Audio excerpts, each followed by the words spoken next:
So Kelly, you teach families not to direct their college savings money into a 529, but then you advise every family to have a 529? How's that? Okay, this is an awesome strategy. This is something we teach about 529s. They are one of the worst places to store your money to pay for college for two reasons. Well, three reasons. Number one, it guarantees you pay more money for college because it's an asset that counts against you. It makes your SAI higher. Yes, even the grandparent 529. The grandparent 529s are worse.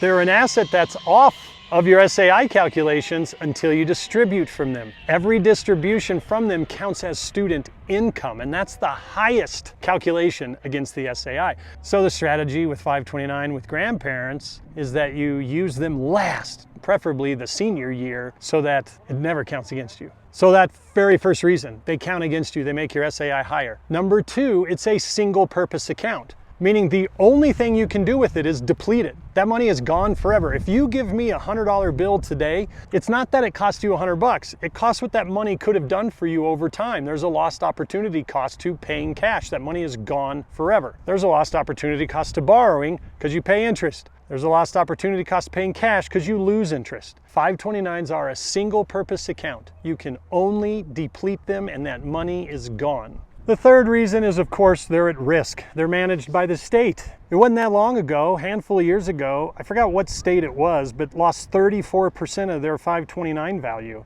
Well, what if your kid was in school at the time? What if your kid was a couple years away? The fact that your savings lost 34% of its value can be very devastating in your ability to pay the bill. So, they count against you, they're a single purpose depleting model, and they're at risk. Nah. No thanks. So why, Kelly, do you tell families they should have one? Oh, this is such a great strategy. Okay, so you gotta check with your state, but most states, I think there are only 4 states that do not. Most states, you get a state income tax deduction when you contribute to a 529. And here's the beautiful part. That money doesn't have to be seasoned for a period of time. Check it out, they're ziplining. Right there. So you establish the 529 with the smallest deposit possible and you let it sit there. You wait until the college expense is due. Let's say you owe 10 grand. You deposit the 10 grand, you pay the bill to the college, it's a qualified expense, and you got a $10,000 state income tax deduction.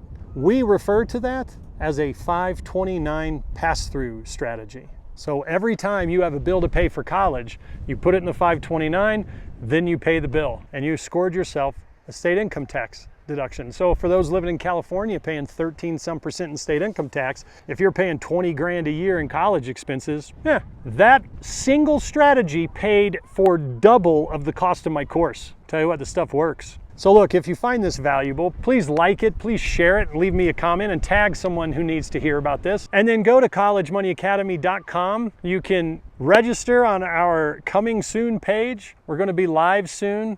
And this is a special offer that we have. So please get in, let us join you and help you through this college stuff and pretty much ensure that you will not pay full price. So know that you're loved, know that you're blessed. Have a great day.